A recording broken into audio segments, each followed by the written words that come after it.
اگلا سوال انہوں نے لکھا ہے کہ جی حقیقت ایک ہوتی ہے یا دو یا تین حقیقتیں ہوتی ہیں؟ اگر حقیقت ایک ہوتی ہے تو چاروں ائمہ اختلاف کے باوجود برحق کیسے ہیں؟ یہ تو میرے بھائی لوگوں کی منہ شگافیاں ہیں نا کہ چاروں ہی حق پہ ہیں.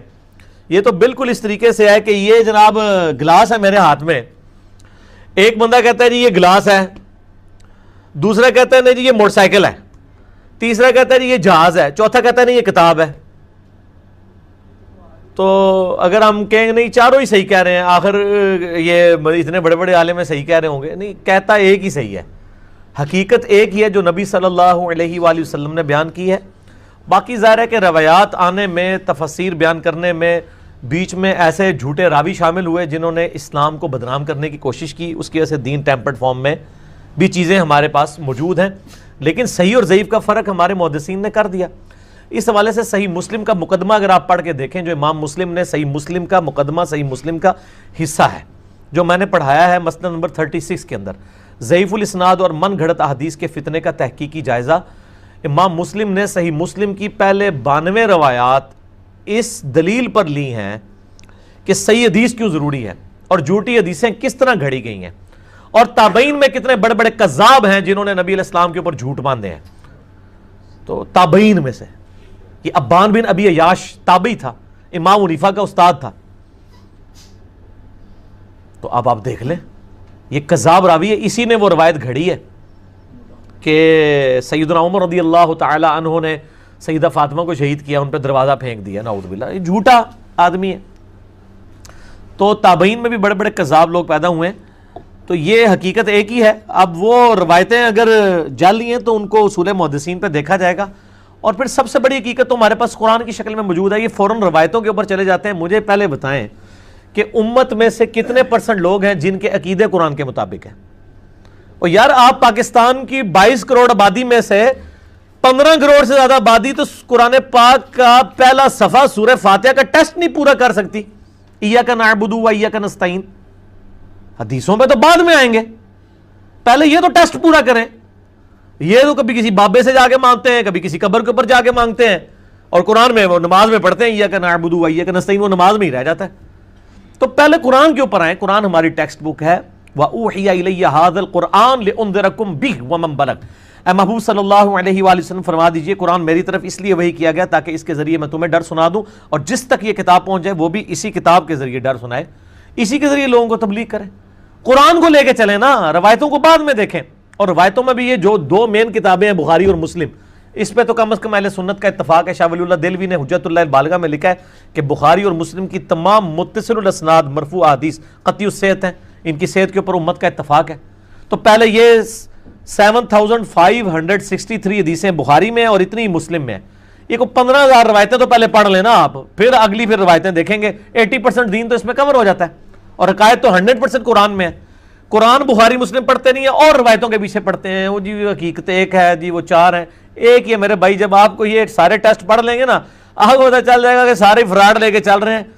صرف صحیح بات جو ہے وہ بالکل واضح ہے، وہ کون لے کے چل رہا ہے وہ آپ کو خود بخود پتہ چل جائے گا انشاءاللہ تعالی. ہدایت اور صراط مستقیم کیا ہے؟ نبی علیہ السلام کا راستہ. اہدنا الصراط المستقیم، اے اللہ ہمیں سیدھے راستے پر چلا. شکر ہے سیدھے راستے پر، راستوں نہیں ہے. صراط الذین انعمت علیہم، راستہ ان لوگوں کا جن پر تیرا انعام ہوا. اور یہ کہتے ہیں جی جناب سارے ہی آگتے ہیں، تو پھر راستہ کیوں آیا ہے؟ آپ نے جو 4-5 راستے بنائے ہیں اس میں تو ایک راستے والا کہتا ہے کہ جو فاتحہ نہ پڑھے اس کی نماز نہیں ہے، دوسرا کہتا ہے جو فاتحہ پڑھے اس کے منہ میں جلتا ہوا آگ کا انگارہ رکھ دو، اور آپ کہتے ہیں دونوں ہی ٹھیک ہیں.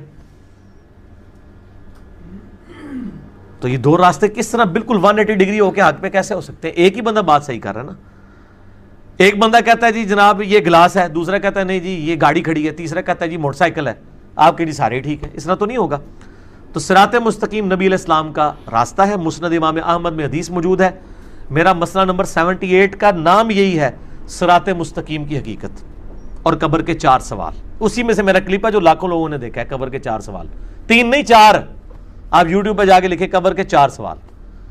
اس لیکچر کا نام مسئلہ 78 کا ہے صراط مستقیم اور قبر کے 4 سوال. وَأَنَّ هَذَا صِرَاطٌ وَأَنَّ هَذَا، یہ آیت ہے سورۃ الانعام کی، آیت نمبر ہے 59 یہ آپ صلی اللہ علیہ وآلہ وسلم نے تلاوت فرمائی، اور اس کانٹیکسٹ کے اندر بخاری اور مسلم دونوں کے جو جامع مسند امام احمد میں صحیح سند کے ساتھ حدیث موجود ہے اس آیت کے کانٹیکسٹ میں، کہ نبی صلی اللہ علیہ وآلہ وسلم نے اس آیت کو تلاوت فرمایا، اور پھر آپ صلی اللہ علیہ وآلہ وسلم نے فرمایا کہ یہ میرا سیدھا راستہ ہے، اور دائیں بائیں کے جو راستے ہیں وہ شیطان کے راستے ہیں۔ یہ آیات جب آئی تھی نا تو میں نے اس کے اوپر مسئلہ 78 ریکارڈ کرایا تھا، تو میں آپ کو بتا دیتا ہوں۔ ہاں یہ آ گئی، آیت نمبر ہے 153 سورۃ الانعام، وَأَنَّ هَذَا صِرَاطِي مُسْتَقِيمًا، اور بے شک یہ ہے میرا سیدھا راستہ، وہی صراط مستقیم، فَاتَّبِعُوهُ، اس کی پیروی کرو، وَلَا تَتَّبِعُوا السُّبُلَ، اور ارد گرد کے شیطانی راستوں کی پیروی مت کرو، فَتَفَرَّقَ بِكُمْ عَنْ سَبِيلِهِ، یہ تمہیں میرے راستے سے بہکا دیں گے، ذَلِكَ وَصَّاكُمْ بِهِ لَعَلَّكُمْ تَتَّقُونَ، یہ وہ چیز ہے جس کی اللہ تعالیٰ تمہیں وصیت کرتا ہے تاکہ تم اللہ کا تقوی اختیار کرو۔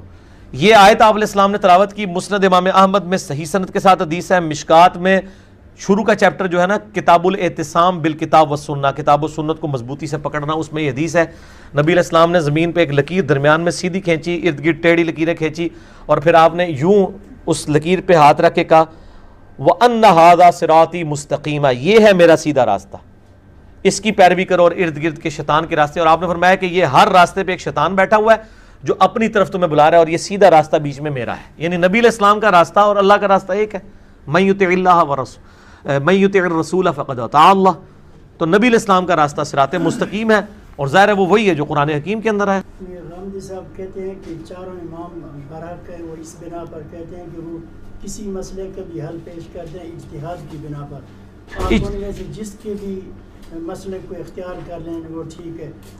میں نے جواب دے دیا میرے بھائی کہ کسی کے مسئلے کو اختیار کر لیں وہ ٹھیک ہے، اس طرح نہیں ہے، دلیل کی بنیاد کے اوپر چیزوں کو لیا جائے گا نا۔ اگر ایک شخص بغیر دلیل کے یا کمزور دلیل کے اوپر بنیاد پہ وہ ایک دین میں مسئلہ کھڑا کرتا ہے، آپ دیکھیں نا امت میں نقصان پھر اس چیز کا کتنا زیادہ ہو رہا ہے۔ مثال کے طور پہ میں آپ کو بتاتا ہوں کہ بیوی کو ہاتھ لگانے سے وضو ٹوٹ جاتا ہے، یہ امام شافعی نے ایک مسئلہ بیان کیا ہے، اور اس مسئلے کی تکلیف آج تک امت کاٹ رہی ہے، جو شافعی ہیں، ہم تو نہیں کاٹ رہے، ہم تو امام بخاری کے ساتھ ہیں کہ امام بخاری نے باب باندھا ہے صحیح بخاری میں، نبی علیہ السلام کی حدیث لے کے آئے کہ سیدہ عائشہ کہتی ہیں حجرہ تنگ تھا، میں سامنے لیٹی ہوتی تھی، نبی علیہ السلام نماز پڑھتے تھے، سجدے میں جاتے وقت میرے پاؤں کو ٹو دیتے تھے، میں پاؤں سمیٹ لیتی تھی، آپ سجدہ کرتے تھے، اس کے بعد جب دوبارہ قیام میں جاتے تھے میں پھر پاؤں سیدھے کر دیتی تھی۔ اس سے امام بخاری نے یہ باب اس پہ یعنی مسئلہ نکالا ہے کہ عورت کو ہاتھ لگانے سے وضو نہیں ٹوٹتا، ٹھیک ہے۔ اب جو بندہ یہ بتا گیا کہ عورت کو ہاتھ لگانے سے، بیوی کو ہاتھ لگانے سے وضو ٹوٹ جاتا ہے، اس کی تکلیف آج امت کو اس طرح کاٹنی پڑ رہی ہے کہ انڈونیشیا اور ملیشیا کے جو شافعی ہیں زیادہ تر لوگ، آپ ذرا ان کی عورتوں کو حج عمرے پہ دیکھیں، ان عورتوں نے گرمیوں میں بھی دستانے پہنے ہوتے ہیں، وہ آپ یہ نہ سمجھیں انہوں نے پردہ کیا ہوتا ہے، چہرے ان کے کھلے ہی ہوتے ہیں، چہرے کا نقاب نہیں کرتی ہیں، اور پورے انہوں نے ہاتھوں کے اوپر یہاں تک دستانے باندھے ہوتے ہیں۔ آپ ان سے پوچھیں کیا تکلیف ہے آپ کو، تو وہ کہیں گے چونکہ ہم نے اپنے مرد کے ہاتھ میں ہاتھ ڈالنا ہوتا ہے، تو چونکہ خاوند کو ہاتھ لگانے سے وضو ٹوٹ جاتا ہے، تو اپنا وضو سنبھالنے کے لیے ہم نے یہ جو مصیبت کاٹی ہوئی ہے دستانے والی، تو ہاتھ تو پھر بھی پکڑا ہی ہوا ہے مرد کا، وچ خالی ایک شے ہی آ گئی ہے نا، تو اس کا مطلب یہ پریکٹیکلی جعلی مسئلہ ہے، کیونکہ امت نے ریجیکٹ کر دیا، امت نے دستانہ پہن کے تو وہ یہ کام کرنا شروع کر دیا۔ اب اس طرح کے جو جعلی مسئلے ہیں، اس طرح کے مسئلوں کا تو غامدی صاحب بھی بہت مذاق اڑاتے ہیں، جب وہ مذاق اڑا رہے ہوتے ہیں تو اس کا مطلب یہ ہے کہ امام حق پہ نہیں ہے وہ اس مسئلے میں، ورنہ تو خود عمل کر رہے ہو نا، وہ خالی نہ صرف ان چیزوں کو غلط کہتے ہیں بلکہ ان کا مذاق بھی اڑاتے ہیں کہ یار کتنی فضول سا مسئلہ ہے یہ، ٹھیک ہے نا جی۔ تو اس قسم کے یعنی مسائل جو بیان کرتے ہیں، اسی طریقے سے آپ دیکھیں کہ خون نکلنے سے وضو والا مسئلہ ہے، ٹھیک ہے جی، 93 نمبر روایت ہے ابو داؤد کے اندر کہ ایک صحابی کو یعنی وضو کے دوران یعنی نماز پڑھنے کے دوران تیر لگ گیا، ان کا خون نکلتا رہا، اور اسی حالت میں انہوں نے نماز مکمل کی ہے، نماز نہیں توڑی ورنہ وضو ٹوٹ جائے۔ ایک بندے کا اگر نماز کے دوران پیشاب نکل جاتا ہے تو کیا نماز جاری رکھے گا؟ وہ نماز ٹوٹ گئی۔ ایک بندے کا خون نکل رہا ہے، نماز ٹوٹ گئی، اور دوسرے ساتھی اس کو کہتے ہیں تم نے مجھے جگایا کیوں نہیں؟ ان کا میں نے ایک صورت شروع کر لی تھی، میں نے کہا میں اس کو اب مکمل کر کے ہی نماز مکمل کروں، یعنی کوئی شرعی عذر بھی نہیں تھا اس کے اوپر، دوسرے بندے کو بلا سکتا تھا، اس نے نماز مکمل کی، آپ علیہ السلام نے نہیں فرمایا کہ تیرا وضو ٹوٹ گیا تھا، تو خون نکلنے سے وضو نہیں ٹوٹتا۔ اس مسئلے میں امام شافعی کا موقف ٹھیک ہے کہ وضو نہیں ٹوٹتا، امام حنیفہ کا غلط ہے، اور امام بخاری کا بھی یہی موقف ہے کہ خون نکلنے سے وضو نہیں ٹوٹتا، امام ابو داؤد نے بھی یہی موقف اڈاپٹ کیا ہے۔